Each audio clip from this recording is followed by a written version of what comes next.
tal? Muy buenas tardes, ¿cómo les va? Bienvenidos a este programa, bienvenidos al mes de la primavera también. Qué lindo a esta hora decirles todavía y durante un buen rato muy buenas tardes. Los días se van prolongando, también pareciera que se van prolongando en tensión, en densidad los días en la República Argentina.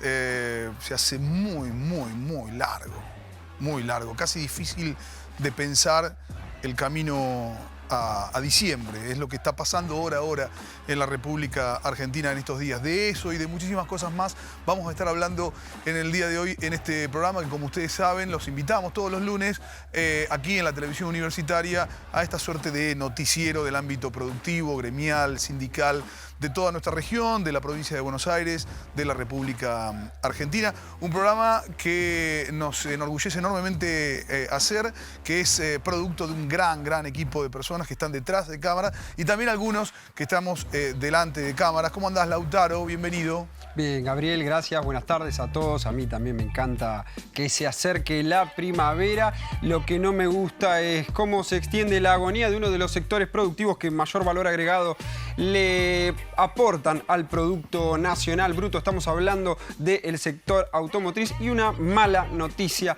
que viene a empañar un poco, o mejor dicho, a agregarle un tinte negativo a las noticias económicas, que tiene que ver con la suspensión de más de 350 operarios de una planta de General Motors, la multinacional empresa estadounidense con mucho pie en México, en la industria automotriz mexicana, pero que en el caso de Argentina tiene una planta en la localidad de Alvear, en Santa Fe, que ha decidido, con acuerdo del Sindicato de Mecánicos, el SMATA de la provincia de Buenos Aires, plantear una suspensión de 355 operarios, cobrando el 70% del salario, por lo menos hasta el 16 de septiembre. Estamos hablando por los próximos 2 días, pero que tiene posibilidad de extenderse hasta febrero.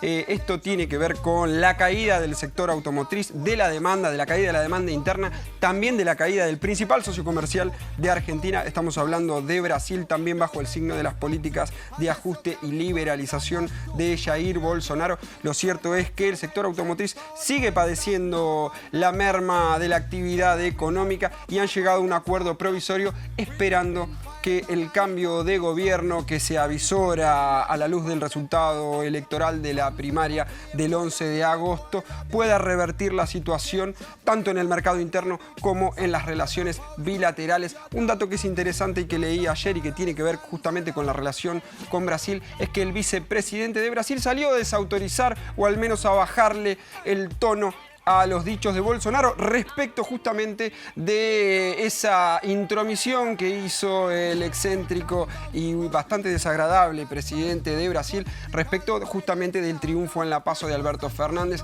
Le bajaron el tono y dijeron que la relación de Brasil con Argentina es la de las más importantes comercialmente, es la tercera que tiene el gigante sudamericano, y que van a tener relaciones con Alberto Fernández como tuvieron con todos los presidentes de Argentina si es que resulta electo el 27 de octubre. Vamos a ver cómo sigue todo. Me dejas un montón de cosas para comentar.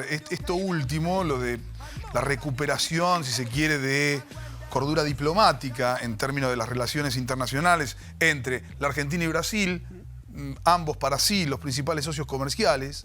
En el caso de Brasil, el principal socio comercial regional. En el caso de Argentina, el principal socio comercial a nivel global es precisamente Brasil. No le conviene a ninguno de los dos pelearse entre sí. A ninguno de los dos les conviene pelearse entre sí, mucho menos entrar en ese camino de bravuconadas que inició Jair Bolsonaro, asegurando que si se repetía el resultado del 11 de agosto en octubre, bueno, la frontera Argentina y brasilera podía llegar a recalentar el flujo de personas desde la Argentina hacia Brasil, gente que supuestamente estuviese escapando de la Argentina, y locuras así.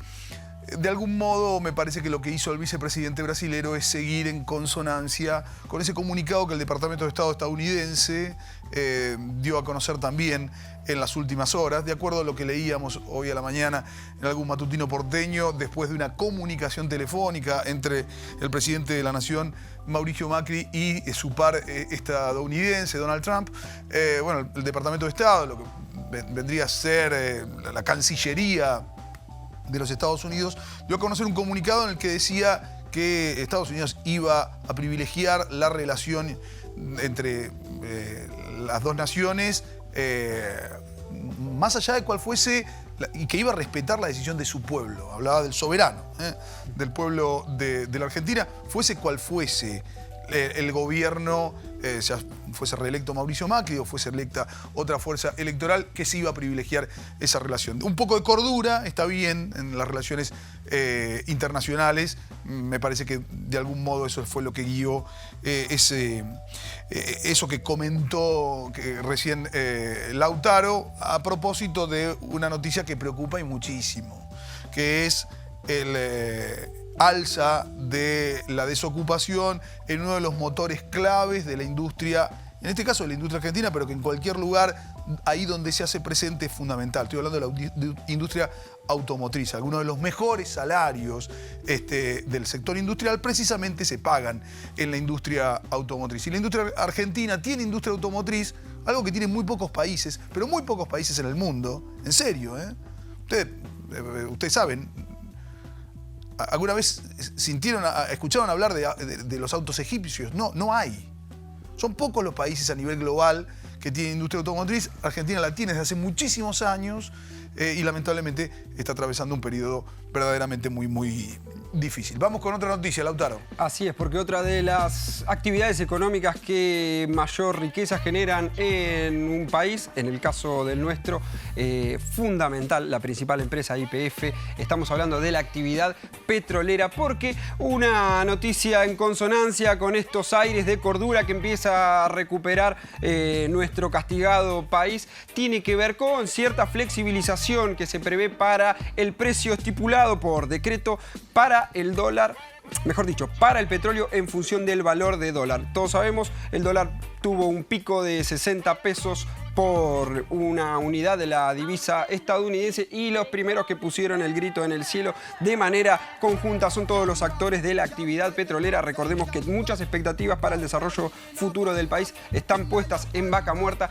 pero sobre todo, no solamente para el futuro, sino para la actividad diaria. Todos sabemos que aumenta el dólar, aumenta el precio de la nafta y aumentan prácticamente todos los precios de la economía interna, porque bueno, todo lo que es comercio, todo lo que es construcción, todo se maneja con combustible y el dólar impacta de lleno en el precio del combustible. Lo que decimos es que en una reunión que tuvieron el viernes el secretario de Energía, Gustavo Lopetegui, con principales actores corporativos por la parte empresarial de las petroleras, llegaron a un acuerdo de poner un valor más cercano, pautado, a 50 pesos el litro de nafta, tomando el dólar de referencia en 50. El Estado va a salir con los subsidios. Están volviendo las políticas de protección industrial, empujados nuevamente, ¿no?, como decimos, por el resultado electoral. Lo cierto es que para el comercio, mejor dicho, para el transporte, para el combustible mayorista,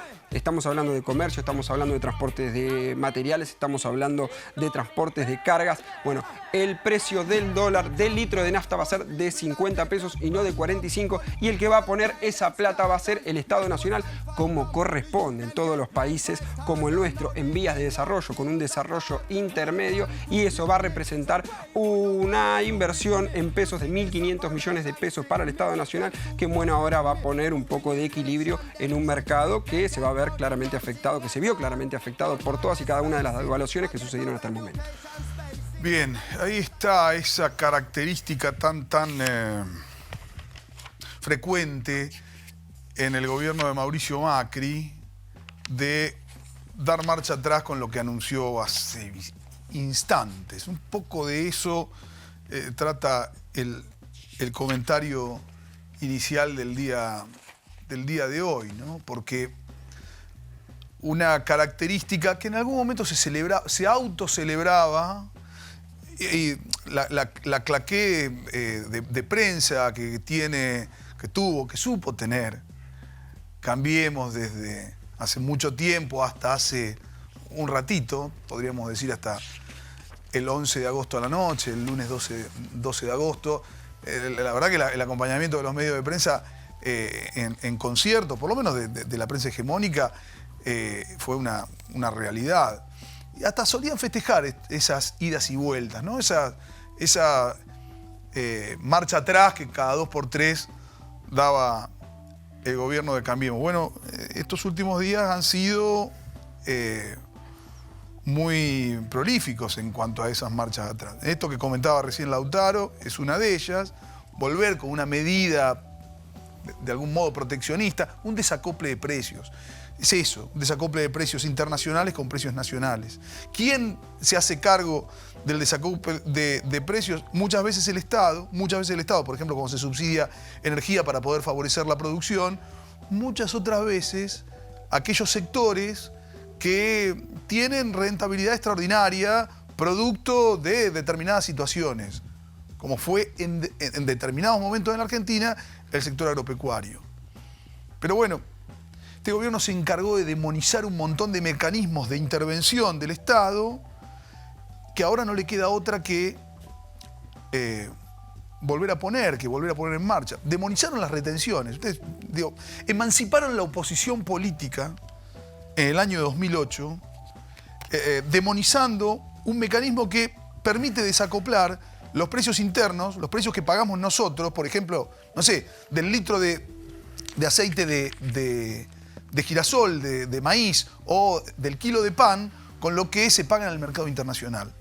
Pero lo demonizaron, ferozmente lo demonizaron, a punto tal de constituirse en oposición a través de esa demonización. Y después nos encontramos con otro tipo de demonizaciones, como fue la de la demonización al control cambiario, a punto tal que la bautizaron como un instrumento de tortura, ¿no? Porque el control cambiario, una política de intervención directa en la economía que utilizan, pero centenares de países en el mundo en determinados momentos, para poder proteger el valor de su economía frente a, por ejemplo, una crisis económica de características globales, aquí fue demonizado. Insisto, le pusieron el nombre de un atroz instrumento de tortura medieval como es el cepo. Y esquivan, fíjate, ¿no? Es genial. Debe haber 3 o 4 chaboncitos que están todo el día leyendo el diccionario a ver cómo encontrar para sustituir una palabra de la cual ellos se valieron, se apropiaron e hicieron dulce de leche, cepo. Ahora le dicen, ¿no? Hablan de restricción cambiaria, hablan de política cambiaria, no le dicen lo que es cepo. En la Argentina se volvió a implementar el cepo. En las últimas horas. Por Dios, para que la ceocracia, ahora es la cepocracia, decida gobernar un domingo, tienen que pasar cosas bravas. Están pasando cosas bravas en Argentina. Bravísimas. Cada vez que habla el presidente, el riesgo país se dispara 300 puntos para arriba. Me remito a las cifras, son cifras. Es información, como dicen algunos. Cuando opinan, es información. Bueno, me remito a las cifras. Habla el presidente tratando de llevar tranquilidad y el riesgo país se dispara entre 300 y 400 puntos. Y se dispara el valor del dólar, porque no le creen al presidente, porque ha perdido el brillo aparentemente.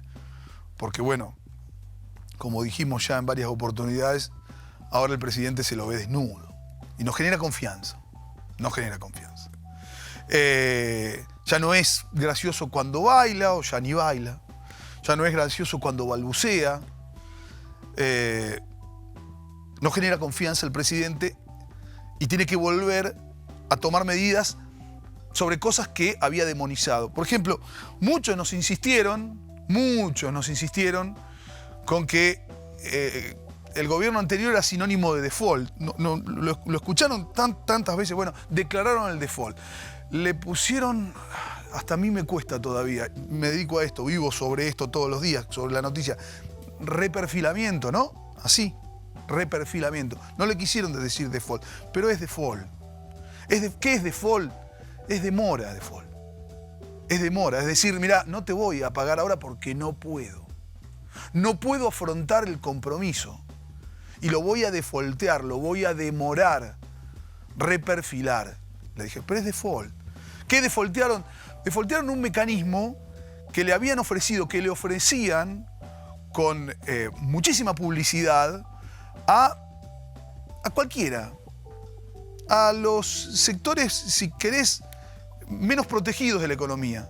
Le decían a los empresarios pymes, mire, usted que tiene compromisos a 3 meses y que sabe que su dinero en el marco de la inflación se va devaluando, tiene cada vez menos poder de compra, puede compensarlo invirtiendo en letras del tesoro. Letes. Letes. Mirá. Fíjate. No sé si se lee. Ahí sí, ¿no? Invertí en letes desde cualquier lugar. Vos podés invertir en letes desde el teléfono. ¿Y qué tenía la lete? Que a diferencia de un plazo fijo, con buena tasa, la podías cambiar en cualquier momento. Era una letra del Tesoro Nacional, parecida a las LEVAX, parecida a las LELIX, pero el emisor es el Tesoro Nacional, no es el Banco Central. Y vos la podías cambiar en cualquier momento, la lete, ¿no? Y hacerla efectivo. Bueno, no. La semana pasada declararon el default en la Argentina diciéndole, no, vas a tener que esperar, la lete la voy a pagar cuando yo quiera. Ese bono que te habían dado, esa letra, se está devaluando atrozmente, como todo, en la República Argentina. Como nuestra economía, como nuestra mesa, como la dignidad de millones y millones de argentinos, que a cada instante que pasa se sigue devaluando, se sigue deteriorando. Seguramente de aquí al 27 de octubre y de aquí al 10 de diciembre, el gobierno de Mauricio Macri va a volver a tener que desandar el camino de la demonización que alguna vez emprendieron. Estaría bueno que alguna vez nosotros, digo, en el marco de nuestras responsabilidades, no volvamos a creer en esos que nos cuentan cuentos que dicen tener buenos ornamentos y buenas vestimentas, cuando en realidad siempre, absolutamente siempre, estuvieron desnudos. Esto es Laburantes.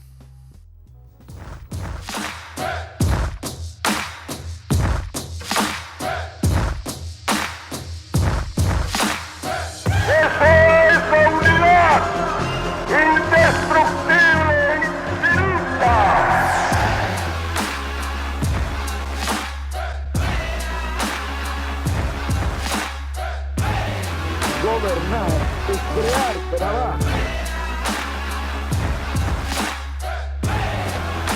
El trabajo es el medio indispensable para satisfacer las necesidades espirituales y materiales del individuo. Derecho de los trabajadores al bienestar, derecho a una retribución justa, derecho a la protección de su familia, derecho a la seguridad social, a la prosperidad general.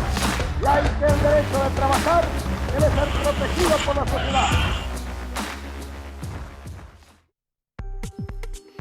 Continuamos en Laburantes. Antes que nada, Lautaro, vamos a mandarle saludos a nuestra compañera Zulema, sí, claro, que en el día de hoy no nos pudo acompañar. Está bien de salud, no pasa nada. Sí, compromisos laborales, es una persona muy solicitada. Nosotros tenemos el privilegio de tenerla acá todos los lunes, pero... Actividad académica, ¿no? Sí, actividad académica. Participación en un congreso. Exactamente. Así que bueno, le mandamos un beso enorme a Zule. Hoy nos van a tener que soportar a nosotros dos. Van a tener que soportar un solo de Boca, decía Rubén Blades, una canción hermosa que se llama Buscando Guayaba. Algún día la vamos a pasar en el final. Solo de Boca, pero por una referencia futbolística, ¿hiciste? Hacía un solo de guitarra, decía, hoy el guitarrista no vino, así que van a tener que soportar un solo de Boca. ¿Viste cómo es el inconsciente, no? Vaya su solo de Boca, a ver qué tiene para contarme. Bueno, pensé que estábamos hablando de fútbol. No. Digo, no, mejor no. No. Bueno, lo que sí vamos a hablar, lógicamente, el día de ayer, un día aciago para la actividad económica. Una de las cosas que empezó a circular desde muy temprano. Qué loco, un domingo asiago, ¿no? Un domingo para la actividad económica. Y aparte era un domingo futbolístico, para estar en familia y comer. Lo cierto es que, bueno, la actividad bancaria... mejor dicho, los actores del sistema bancario empezaron a hacer circular información, pero antes del decreto de necesidad de urgencia, estamos hablando del sindicato, la asociación bancaria, que empezó a hacer circular unos comunicados, en realidad un comunicado a las 12 del mediodía que ahora van a poner en pantalla y vos lo vas a poder ir viendo, porque había preocupación respecto de los destinos de la reserva, justamente. Se conocieron justamente dos comunicados firmados por el Secretariado Nacional, todos conocemos a Sergio Palazzo, Barroso, que es el principal hombre del sindicato de la bancaria, y el primero empezó a circular vía WhatsApp a las 12 del mediodía, 1:45, en realidad a mí me llegó a mi teléfono celular, con un mensaje claro. Primero, la crítica política a la gestión de Macri, como viene haciendo desde el primer día de 2016. Recordemos, la primera huelga temprana fue en el marco del Banco Central, de un ajuste que se quiso realizar sobre el convenio colectivo de los trabajadores del Banco Central, y planteaba una serie de lineamientos para afrontar la crisis actual, ¿no? Plan de reactivación de la economía y consolidación de las reservas que incluya la liquidación en el mercado local, financiero local, y dentro de un plazo no mayor a 30 días, esto es textual, de las divisas resultantes de todas las exportaciones de productos nacionales. Controles a los movimientos de capitales, preservar el sistema financiero nacional para cuidar los ahorros de los argentinos, devolverle el rol de intermediario financiero en la economía real y retrotraer esto que vos mencionabas, el reperfilamiento de la deuda anunciado por el flamante ministro Lacunza unos días atrás. Ahora bien, después de esto fue casi a la 1 del mediodía, a las 3 de la tarde empezó a circular por los grupos de periodistas, a las 3 de la tarde decíamos, el DNU que generó el revuelo en la agenda periodística y que le dio tema principal a todas las noticias del día de hoy, que a grosso modo daba respuesta a estos planteos, estas preocupaciones que tenía justamente el Secretariado Nacional. Lo cierto es que también en la circular del Banco Central, que acompañó el DNU que empezó a circular, se planteaba la posibilidad de que los bancos extendieran su horario de atención al público, su horario comercial, hasta las 5 de la tarde. Todos sabemos, el horario de atención comercial es desde las 10 de la mañana hasta las 3 de la tarde. Y planteaban hasta las 5 de la tarde. ¿Cuál era la preocupación que había? No pasó eso. No pasó. Tengo información de último momento que la vamos a decir ahora, pero lo cierto es que eso enseguida generó revuelo en todos los sectores sociales y a las 10 de la noche empezó a circular un nuevo comunicado de la Asociación Nacional de la Bancaria, la Asociación Bancaria, Sindicato Nacional, que planteaba que había riesgo para los trabajadores riesgo, porque lo que estaba en juego era la posibilidad inminente de una corrida cambiaria minorista, es decir, todos los pequeños ahorristas, no los grandes actores económicos. Sí, lo que hemos visto en otras oportunidades en la historia de la Argentina, ¿no? Tantas veces retratado en el cine colas interminables de ahorristas frente a un banco que no puede dar respuesta, porque encima, entre otras tantísimas cosas, aseguran que el sistema bancario argentino tiene liquidez, pero ustedes saben, se estaba esperando un cargamento de dólares importante para poder afrontar lo que podía llegar a ser una demanda del mercado minorista, es decir, del ahorrista que tiene $300 ahorrado en una cuenta, que lo quisiese sacar con temor a un corralito, y hay un huracán, ¿no? ¿Cómo es Doris? No, no sé, no me acuerdo. Sí, Dorian.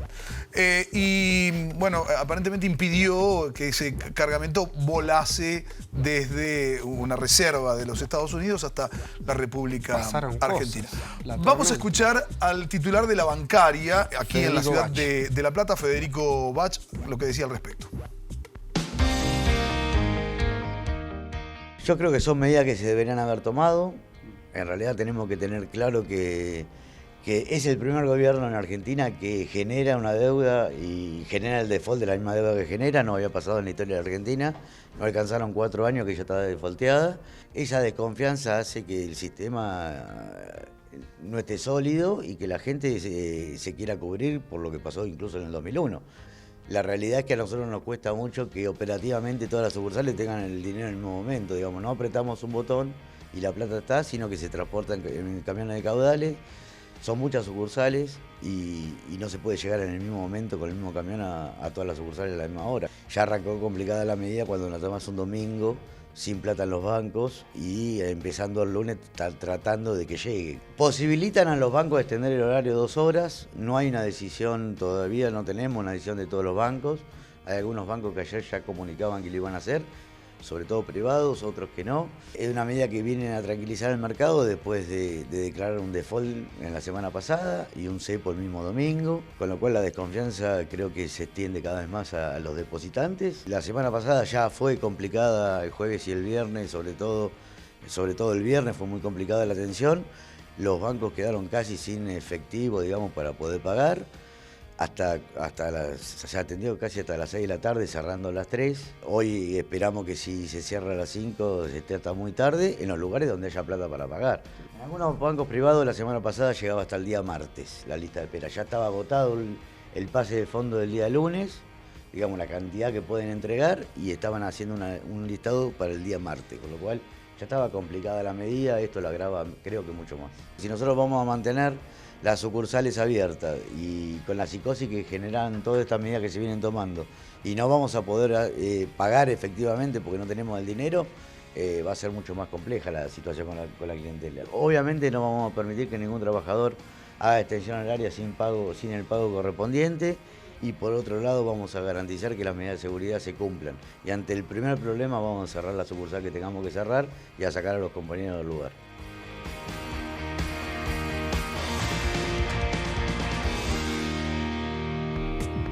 Ahí estaban las consideraciones de Federico Bach, el titular de la bancaria aquí en la ciudad de La Plata.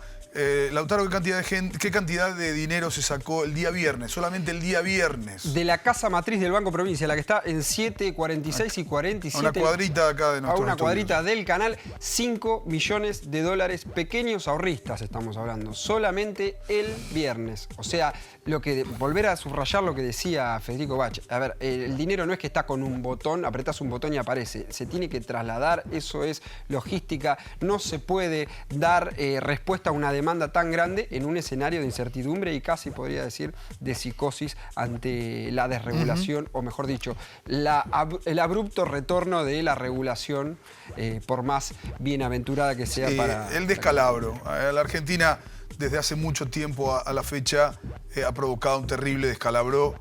El péndulo, ¿no? Productivo, un terrible descalabro productivo en función de la especulación financiera. En un ratito vamos a volver a hablar de producción, dejamos de lado un rato las finanzas y vamos a hablar de producción. José Berbere es el titular del Sindicato de Empleados y Obreros de la Carne de nuestra región. Vamos a estar hablando precisamente de ese sector, nada más que en un instante. Quédense con nosotros, ya venimos después de esta pausa.